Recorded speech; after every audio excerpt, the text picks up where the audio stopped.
अस्सलाम वालेकुम guys. So we are here with the basic English.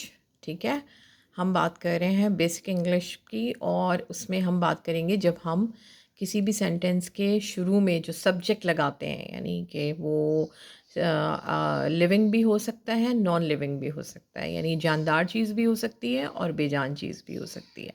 Singular भी हो सकता है, प्लूरल भी हो सकता है, यानी वाहिद भी हो सकता है, जमा भी हो सकता है।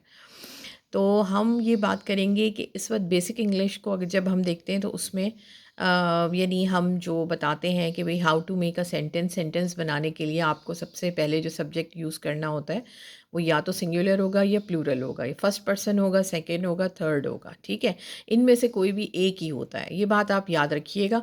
फर्स्ट पर्सन सिंगुलर हमेशा आई होता है। जैसे कि हम अगर सिंपल प्रेजेंट टेंस की बात करते हैं, प्रेजेंट इंडेफिनिट भी हम उसको कहते हैं कि आई eat for example.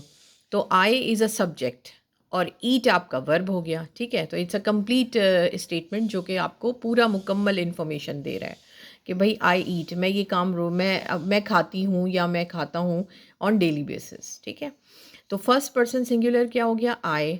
Second person plural क्या, फर्स्ट पर्सन प्लूरल क्या हो गया? वी, हम। यानी आई, मैं, और वी, हम, ये प्लूरल है। Second person singular you, second person आपका सिंगुलर है यू। अच्छा, इंग्लिश की क्वालिटी ये है कि इंग्लिश में यू सिंगुलर भी है और यू प्लूरल भी है। ठीक है। अच्छा, थर्ड पर्सन सिंगुलर क्या है? ही, शी और इट।